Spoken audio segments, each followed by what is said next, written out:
বাইটটো মই ৰণগাঁও নাজৰী ডাঙৰীয়াৰ চাইছোঁ তেওঁ কৈছে আকৌ তেওঁলোকে মিছা কথা এটা কৈছে যে আমাৰ MCLA সকল বোলে আকৌ অন্যান্য দলত যাব 3জন বিধায়ক বোলে তেওঁলোকৰ বেলেগ দলত যাব মই ক'ব বিচাৰিছোঁ UPPLৰ এজন বিধায়কে BPFৰ লগত যোগাযোগ কৰি আছে কাৰণ অসম চৰকাৰে BPFৰ এজন বিধায়কক মন্ত্ৰী পাতিব এই মন্ত্ৰীজন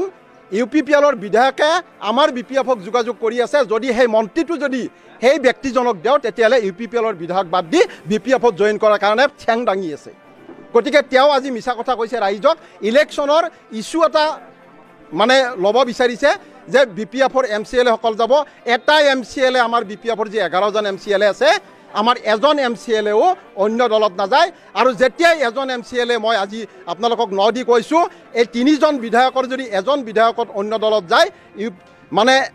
11জন MCLA যদি এজন MCLA বেলেগ দলত যায় মই শৰৎ দাসে জেনেৰেল পদ বাদ দিম বিভিন্ন সপোন দেখুৱাইছিল ককলাবাৰী ৰাইজক তেওঁ ইয়াত জয় হোৱাৰ পিছত তেওঁ ইয়াৰ বাসিন্দা হ'ব বুলি কৈছিল ককলাবাৰী ৰাইজৰ অভাৱ অভিযোগ সমূলি 3 মাহৰ পাছত BTC চৰকাৰ গঠন কৰাৰ পিছত 3 মাহৰ পাছত তেওঁ সমূলি সমাধান কৰি দিম বুলি প্ৰতিশ্ৰুতি দিছিল আৰু 18 মাহ পাৰ হৈ গ'ল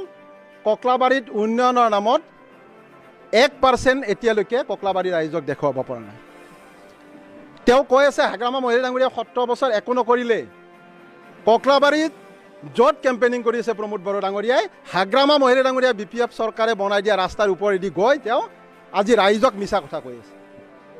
18 মাহ পাৰ হৈ গ'ল ককলাবাৰীৰ উন্নয়ন নকৰিলে আৰু ককলাবাৰীক প্ৰতিশ্ৰুতি দিয়া এই প্ৰমোদ বড়ো ডাঙৰীয়াই আজি তামোলপুৰলৈ উৰা মাৰি গ'ল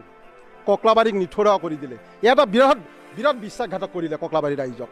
গতিকে ককলাবাৰী ৰাইজে প্ৰমোদ বড়ো ডাঙৰীয়াক যি বিশ্বাসঘাতক তাক আৰু সমৰ্থন নকৰে আজি আমি য'তে গাঁৱে ভূঞে গৈছোঁ মানুহৰ যিটো বিপুল সঁহাৰি আমি সঁচাকৈ খুব আনন্দিত হৈছোঁ যে BPFৰ যিটো কেণ্ডিডেট শংকৰ বসুমতাৰী ডাঙৰীয়া বিপুল ভোটত ইয়াৰ ৰাইজে জয় কৰিব এইটো কিন্তু নিশ্চিত